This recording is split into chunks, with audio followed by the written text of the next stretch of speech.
જય માતાજી ખેડૂત મિત્રો, જય જવાન જય કિસાન। આપણે જે પરંપરાગત જે ખેતી કરીએ છીએ તે કરીએ, પણ હું થોડીક સિસ્ટમ બદલાઈને બીજી ખેતી બદલાઈ છે। તો એમાં મેં ચણાનું વાવેતર કરેલું છે, તમે જોઈ શકો છો।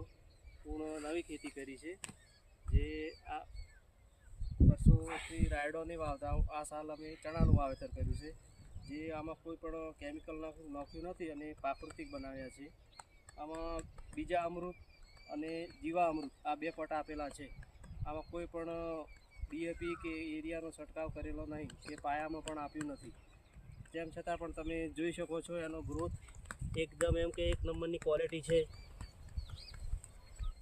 તમે જોઈ શકો છો, એક નંબરની ક્વોલિટી છે જે ચણા। અને આપણે ચણાનું વાવેતર કરવાથી એક ફાયદો થાય છે કે જમીનને જે હવા મળે છે અને થોડોક આરામ પણ મળે છે ચણાનું વાવેતર કરવાથી। અને આપણી જમીનમાં થોડુંક રાહતનો અનુભવ કરે છે। જે આપણે વારંવાર ખેતી કરીએ છીએ, જમીનને જરા પણ એમ કે વિહોમો મળતો જ નથી। એના કારણે આ ચણા જેવા પરંપરાગત ખેતી કરીએ તો જમીન પણ સુધરે છે, ઉત્પાદન પણ સારું થાય છે। જય જવાન।